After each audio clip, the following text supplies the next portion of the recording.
Hey everybody, Merry Christmas, and thanks for clicking that thumbnail. Welcome to Talking Habs.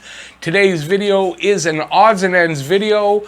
We're going to have a couple of Habs stories, some NHL news, and all in one video. And so we're going to get right to it in a second.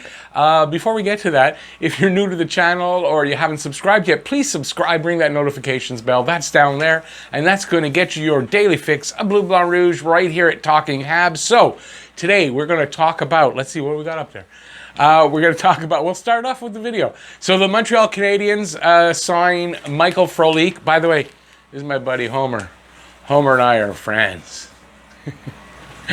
All right, so the Montreal Canadiens signed Michael Frolik, I don't know, say about 2-3 days ago. And he is going to be some depth. So anybody thinking that he is going to be a regular on the team, he's not. He's going to be some bottom six depth. He'll probably be spending time on the taxi squad, so that won't go against the cap. So don't worry about that. The Habs are very close to the cap because Frolik is not gonna. It's not gonna be a problem. It's good depth. Look, if something happens to Byron, maybe they move Byron. I don't know. But if something happens to Byron, anybody on the bottom six, he's an experienced NHL forward. He can come in here and fill in. It's a really good move. I think it's a really good move. So if you're not sure how that taxi squad works, what happens is there's going to be 4 or 6 guys on that taxi squad.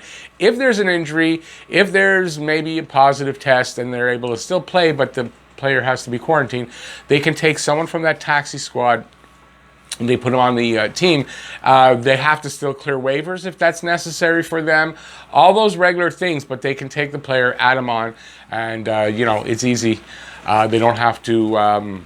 I don't even know if there's going to be an AHL, but it'll be comprised of players like Frolik, AHL players. They will get their full AHL salary or NHL salary, depending on what kind of contract they have, and it won't go against the cap. So Michael Frolik, 1 year, $750,000, not a huge amount, very shouldn't say risky, very not risky. He's, like I said, going to spend the time on the taxi squad. So I think it was a really good move by Bergevin. I'm not even getting the names right today. It's Christmas Day. I had a late night. What do you expect? So, I think this was a really good move. And I don't know, maybe there'll be some more. There's a lot of guys out there. They're available for very little money. We're going to start seeing some trades and some movement now. And, there could still be some movement here in Montreal. Next up.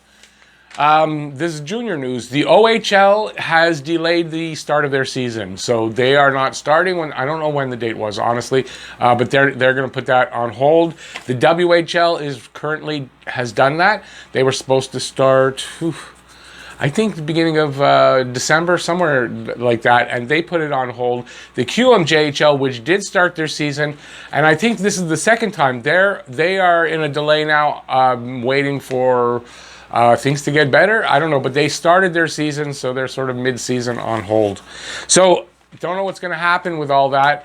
It's going to be a really weird draft season coming up where the scouts don't really have as much, definitely not as much info to go on, and games played and seeing guys and seeing how they rise or fall. So it's going to be a kind of a crapshoot in the draft, I'm going to say. Let's see now. Canada's World Junior team captain, they had a pre-tournament match with Russia, so the Canada's World Junior team, and it was a very innocent-looking collision at center ice between Kirby Dach and one of the Russian players, and oh my God, I thought that was broken in half. He came away from it holding his hand, took his glove off, and to me it looked like the hand just sort of flopped like it was fully broken, but apparently it's a fractured wrist, which is I hope a little bit better, because if it broke clean through, I mean, that's surgery. It could take a lot longer, could do a lot of damage there. So let's hope there's minimum damage done, fingers crossed, for Kirby Dach. He's a Blackhawks player, but I mean, you never want to see a guy get hurt like that, especially a young guy starting out in his career. I just hope everything goes well there.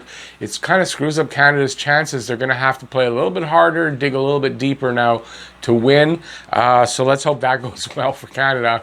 I'm rooting for Canada. So that game, I'm filming this on Christmas Day, so that game is tomorrow on Boxing Day at 9 o'clock Eastern Time. time, 9 p.m. Eastern time. So I don't know if I'm going to go on before the game or not. I don't know what I'm going to do about that game, but I think I'm going to watch it and review it and get a little bit of practice. I might follow Canada's games, get a little bit of practice for the games that are coming up for the NHL.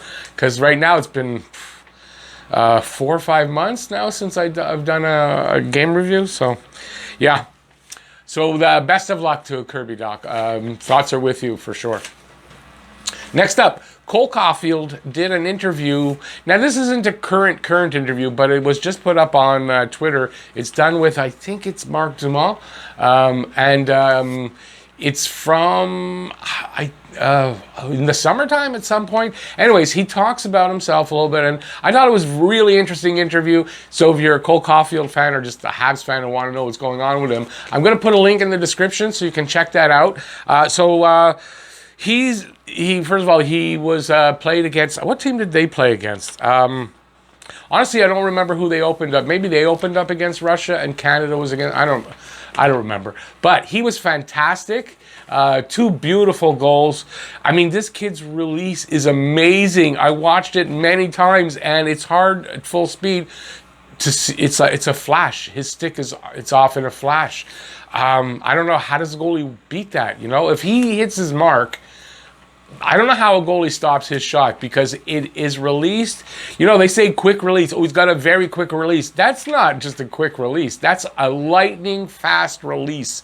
And then his second goal, he scored it on a backhand, falling down backwards, and he flips it through a hole.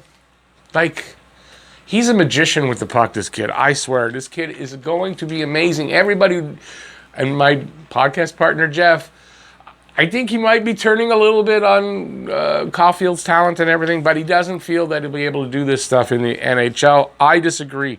He finds ways to get open, and he talks about that in the interview a little bit, about what his secret is, how he gets open, and what he does to get open, to fool the defenseman, to get that shot through. Is really interesting. Let's see now. Speaking of what Jeff said, like, I agree, he may not be able to, like, did you see the highlight where he did that arc backwards around to the other side of the net? Now, he didn't score, but he got the shot off.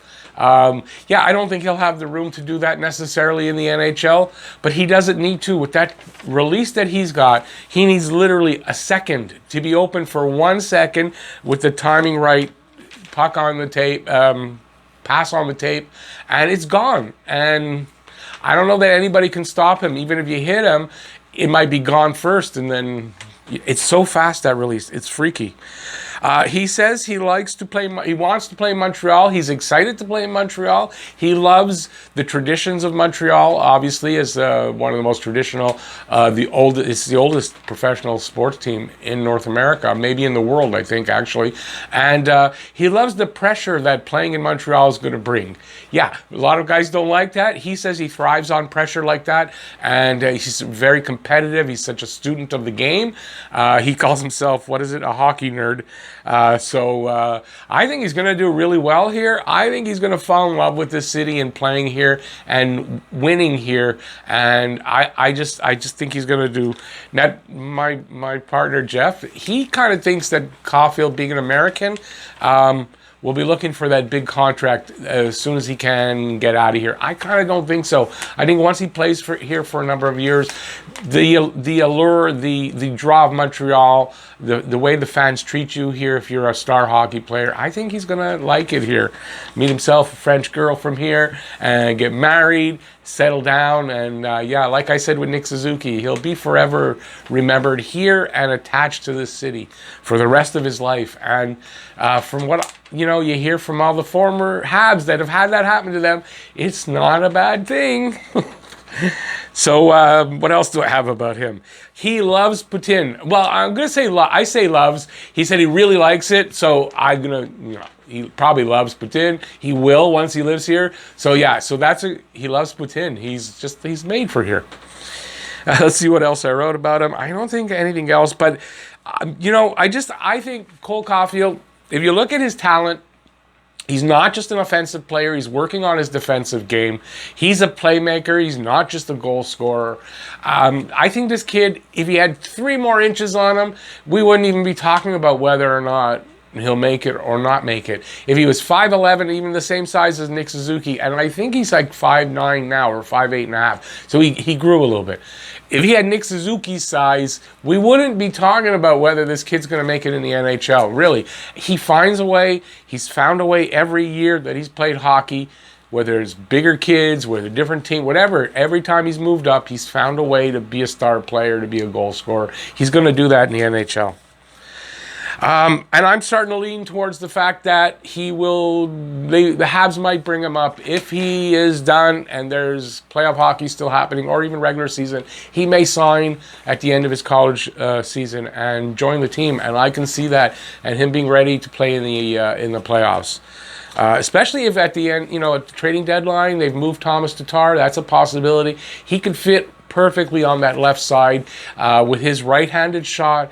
Those one-timers, when he's set up on that left circle, he likes it closer to the bottom of the circle where Ovechkin likes to be at the top. But he sets up with that one-timer, and he is lethal there. And I can't wait till he's a Montreal Canadien doing that. Now, there's one more story, and that is the NHL and Canada's public health authorities, is that what I wrote? They reached a tentative agreement. So we will have an all-Canadian division, and we will have hockey out of the individual arenas here in Canada. It's not 100% been officially announced, but the NHL announced it. And I'll tell you what, let me just tell you what I wrote about it. The NHL and the 5 Canadian provinces have reached a tentative agreement.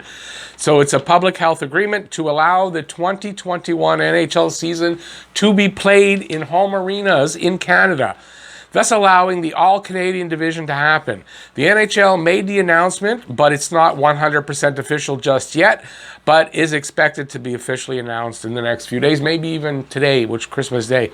I would expect probably tomorrow on Boxing Day, but the season is scheduled to start January 13th, as we all know. Training camps opening December 31st for the 7 non-RTP teams that they've been off the ice since March.